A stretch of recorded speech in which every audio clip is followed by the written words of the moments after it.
life is wonderful. I was baptized July 4th of 2015, and God's been part of my life ever since. And it wasn't for this program that Chuck and Desiree and Common Recovery have to show me the steps back to life and to God, I don't know where I'd be at today. Probably dead. That's a powerful story.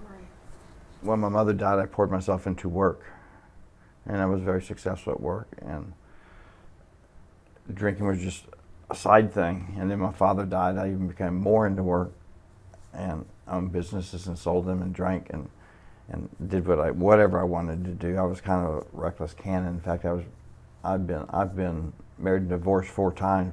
Between my career goals and my alcohol goals, nobody got in my way. I didn't know how to grieve. I didn't know how to trust anybody. I was mad at God for doing all this to me. It was all His fault. None of it was my fault. And until I started getting arrested, and I got to the point where there had to be a different solution, and I didn't know what it was. And then being arrested was actually the solution, as it turns out to be. I went through so much stuff. The first time I went to a rehab, the second time didn't work. Third time in rehab here in Virginia, I came down with lymphoma, cancer. Went through all that wonderful mess and chemotherapy and lived through it, and so I thought I was invincible. Nothing was going to kill me, and I was still mad at God. This is all His fault. And then when Desiree came into the jail and presented the steps of recovery, and what the steps of recovery really is the path back to God. And it worked.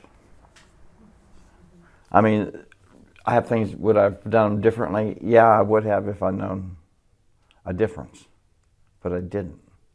So I didn't have any regrets. That was a me that was basically blown up. I was drunk on work, and then I got drunk on the streets. Drugs and alcohol started out as a casual thing and turned into my master. I used to get up in the morning, drink half a pint for breakfast, and then half a pint at 10, and one at 12, and consumed about half a gallon a day to function. And then if I had too much, then I'd do drugs to come off the alcohol.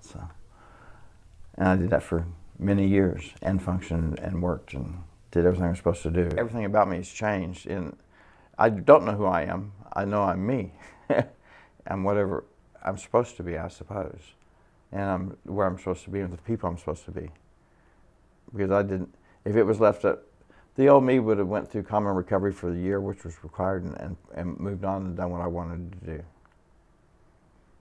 And I didn't. I stayed and took on, and I'm still taking on. We go to jails and we do what we call a workshop, way out. It's called a way out workshop occasionally. When I can get off of work, I go. We do those. I haven't been able to lately, but it's amazing when you see people's lives change in front of you. I've been around long enough. We've graduated 4 or 5 people since I've been here that made it through the program. They're still clean today. I still talk to them. It's wonderful to see the changes in them. There's 12 steps to the recovery. Actually, there's 7 to recovery. There's 5 to maintenance of that recovery. Okay. But there's 12 steps to recovery, and step 3 was the hardest one I had to get over, because the first 2 I could handle, but turning everything over to somebody else was out of the question. I was too much of a control person, because if I gave you control, that means you had my emotions, you had everything in your hands. So I had to be careful who I gave that to. And to give to something you can't see, touch, or feel, you just have to believe spiritually and listen for the answers. It's tough, but that was my biggest point. Mm-hmm. And then when you do the inventories, who are you mad at? Why? Mm-hmm. Was it selfish? Oh yeah, because I didn't get my way. I had no emotions. Until I found this program, I had no emotions. You never saw, you'd see me laugh if somebody told a funny joke, but you wouldn't see me laugh. I would be joyous, or seeing somebody else happy. You wouldn't ever see me cry. You would never see me. You saw a lot of temper, a lot of anger. But that was because I didn't know how to get out what was inside. Like you said earlier, good old US of A Americans, we cram everything inside. We don't let nothing show. We're afraid it's going to show weakness, when really it's not weakness, it's strength. But you don't know that until you find God and listen. The biggest step I had to overcome was step 3, and that's to turn your will and your life over to the care of God as you understood Him. And wait a minute, nobody's running my life, I'm doing it. Well, look at how well you've run your life, stupid. You ended up in prison, 4 failed marriages, Where is your life really gone? So when you look at it, I wasn't running anything. And if I was running into the ground because I didn't know how. I wanted to control everything. And when you give up control, you're happy. Somebody else makes your decisions for you, and you don't realize you're making them. But that is the biggest thing that taught me emotions. Because once I gave up my control, I was able to show emotion. I don't have a t-shirt made up, Am I Me? Because a lot of times I look in the mirror and say, Am I me? Because I don't know who I am anymore. I'm not the person I used to be, I know that. And the person I am now, people trust, people like, and people depend on. I'm me. I'm whatever God made me to be. And I guess I'm doing what He wants me to do. Otherwise, I wouldn't be here.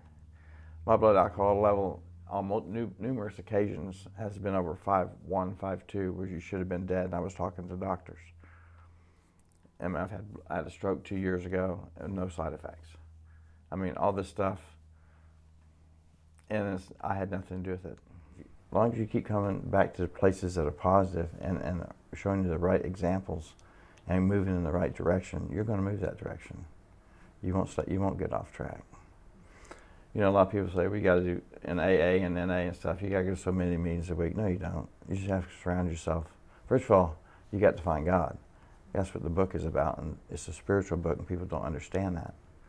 They can be sober, that's just sober, but have peace in your life is the reason you drank or drug in the first place. You're reckless, irritable, discontented when you start drinking or using. It's amazing. It's just something very difficult to get through, but once you get through it, you've learned a different way of thinking and living, and it's good. Every day now I release, what times I do get anxious and anxiety and stuff flares up, I pray, take this away, I can't do this. And He does. It may not be right then, it might be 2 hours later, but He does. Well, last night was a good example. I had a hard day yesterday, and I got projects going on this morning, and at 9 o'clock last night, before store closes, we wanted to go look at some product, and we did. And then by the time I ate, I got her home. It was 10 o'clock. I said, I got to take a nap. She goes, what are you talking about? I said, I got to take a nap now. I lay down, went right to sleep. 45 minutes, I woke up, I was fine. She goes, you can't drive home. I said, watch me. It completely revived me. And I've been going for 20 hours. So I'm just blessed, that I can say a prayer, go to sleep, and wake up, I'm refreshed. There's days you're going to laugh, there's days you're going to cry. And you have to be willing to accept that. Yeah. So if someone were to say, Leonard, I need to grieve, what's that going to look like? What's that going to feel like? How would you describe what it feels like and looks like for you? First, you'd have to define what you're grieving over. I mean, you have to name it. You have to name it, right? You have to identify it, and why are you grieving for it? Is it because somebody died? If it is, well, they're with the Father. That should be a joyous moment.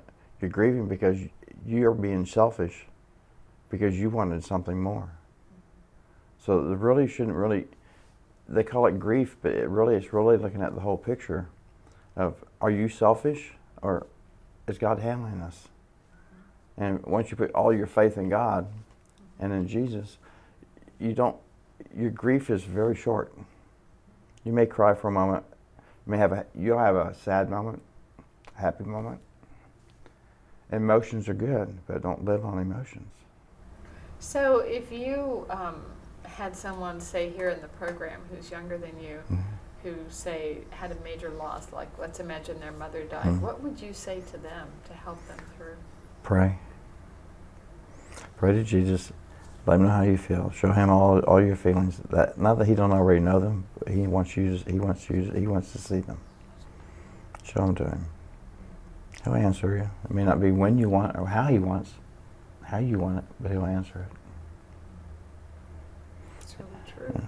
Yeah. He'll bring somebody into your life that'll make a difference, or help you deal with that situation, or perhaps he'll let you rest and comprehend it yourself, whatever the loss may be, a person, a job, a friendship. Yeah. You just have to be willing to listen. If you could only be here now.